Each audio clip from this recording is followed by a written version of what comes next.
မွေးနေ့ဆိုတာအဖြစ်မွေးနေ့အသက်မွေးနေ့အနှစ်မွေးနေ့အစစ်မွေးနေ့စသည်ဖြင့်မွေးနေ့တွေများစွာရှိတယ်အဖြစ်မွေးနေ့ဆိုတာလူရလို့ဖြစ်လာတယ်မိဘနှစ်ပါးပေါ်လဲပဲဘာကျေးဇူးမှမပြုတတ်တိုင်းပြည်နဲ့လူမျိုးပေါ်လဲဘာကျေးဇူးမှမပြုဒီဘဝကောင်းမှုလည်းမပြုဘူးနောင်ဘဝကောင်းမှုလည်းမပြု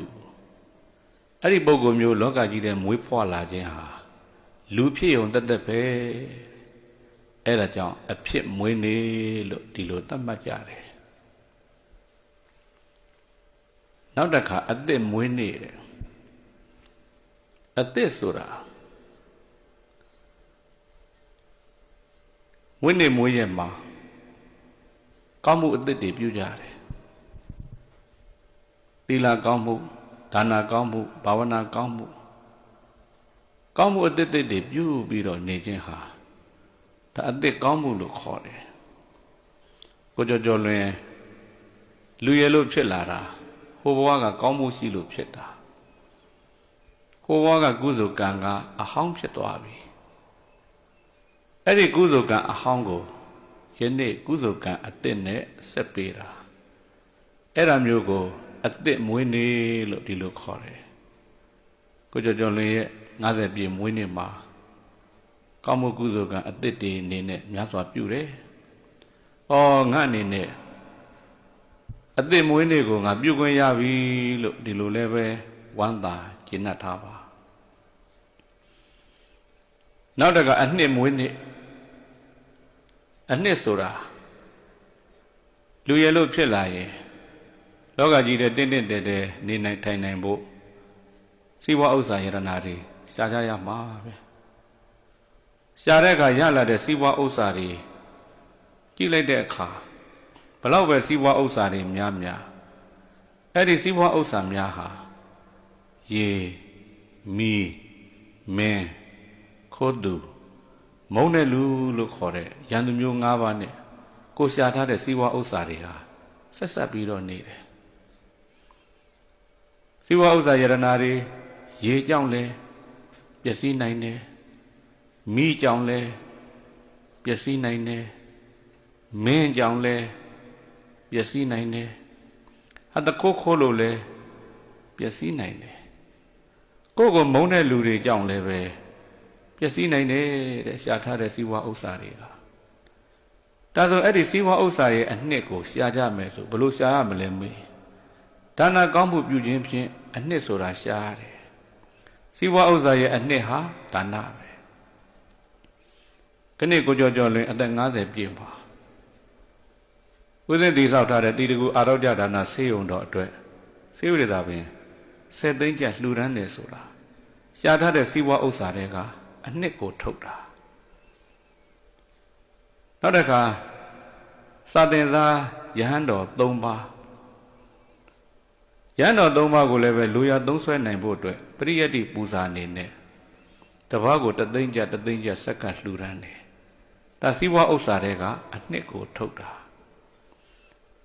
နောက်တကဥစဉ်တည်ဆောက်ထားတဲ့မန္တလေးမြို့သစ္စာရောင်ကြီးမှာရဟန်းတော်9ပါးသာမဏေ23ပါးစုစုပေါင်းအခုဘာ30သတင်း3ညအဲ့ဒီဘာ30ကိုလည်းအာယုံစွမ်းနေစွမ်းနေဆက်ကတ်တယ်ကောင်းမှုပြုတယ်ပေါ့ဒါဘာလို့တလဲမေးမိမိရှာထားတဲ့စီးပွားဥစ္စာရဲ့အနှစ်ကိုထုတ်တာအဲ့ဒါကြောင့်ကိုကြော်လွင်အသက်50ပြည့်မွေးနေ့မှာငါအနှစ်အဖြစ်တဲ့ကုသိုလ်ကောင်းမှုကိုမြတ်စွာပြုမိပြီလို့မြတ်စွာပြုခွင့်ရပြီလို့ဒီလိုကျေနပ်ပါအသက်ကုသိုလ်ဟိုဘဝကပြုခဲ့တဲ့ကောင်းမှုနဲ့ဒီဘဝကုသိုလ်ကောင်းမှုဆက်ဆက်မှုငါပေးခဲ့ပြီအနှစ်ကုသိုလ်မိမိရှာထားတဲ့စီးပွားဥစ္စာတွေကအနှစ်ကိုငါထုတ်ပြီနောက်တစ်ခါဒီခန္ဓာကိုယ်ကြီးနဲ့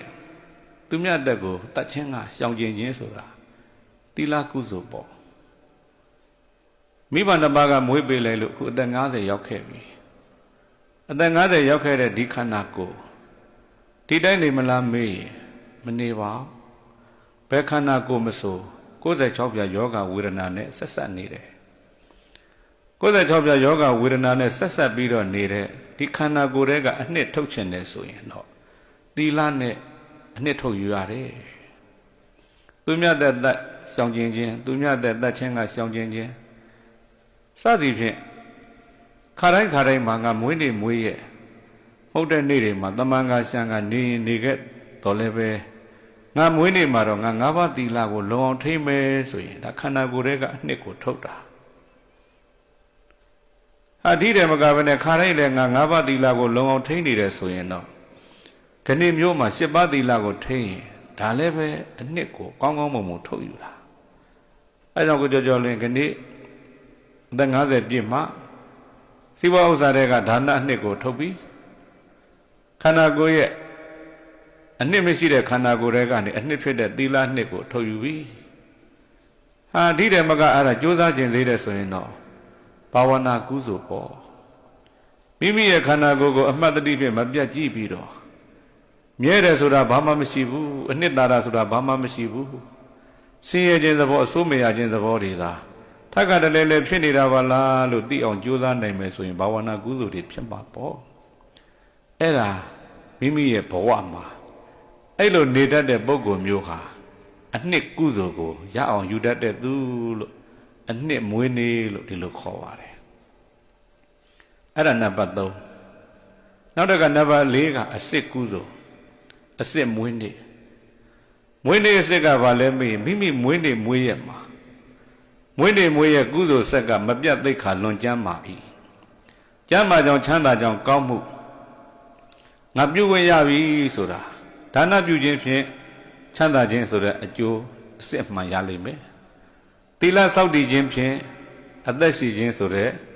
ကုသိုလ်အစစ်ရလိမ့်မယ်ဘာဝနာတရားပွားများအထုတ်ခြင်းဖြင့်မိမိရဲ့အသိဉာဏ်ပညာတိုးပါခြင်းနောက်ဆုံးတော့နိဗ္ဗာန်ရနိုင်တဲ့အထိအောင်အကျိုးတွေဆိုတာအစစ်မှန်ရလိမ့်မယ်လို့ယုံကြည်ပြီးကောင်းမှုပြုရင်အဲ့ဒါမွေးနေ့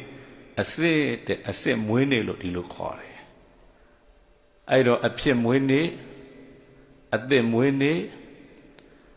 နှစ်မွေးနေ့အစစ်မွေးနေ့နောက်ဆုံးနံပါတ်5ကအချစ်မွေးနေ့တဲ့ဒီလိုခေါ်သေးတယ်လူဆိုတာဘယ်သူကိုအချစ်ဆုံးလဲလို့မေးရင်ကိုချစ်ဆုံးပဲလို့ဒီလိုဖြေကြမှာပေါ့ကိုချစ်တယ်ဆိုတဲ့ပုဂ္ဂိုလ်မျိုးဟာဒီခန္ဓာကိုယ်ကြီးနဲ့အကုသိုလ်တွေရှောင်ရမယ်ဒီခန္ဓာကိုယ်ကြီးနဲ့ကောင်းမှုတွေလုပ်ရမယ်ဒါမှသာလျှင်ကိုတကယ်ချစ်ရရောက်တယ်အဲ့လိုမျိုးကိုယ့်ရဲ့မွေးနေ့ကိုယ့်ရဲ့ဘဝမှာကုသိုလ်နဲ့နေတတ်တဲ့ပုဂ္ဂိုလ်မျိုးဟာအဲ့ဒါအချစ်မွေးနေ့လို့ဒီလိုခေါ်တာတဲ့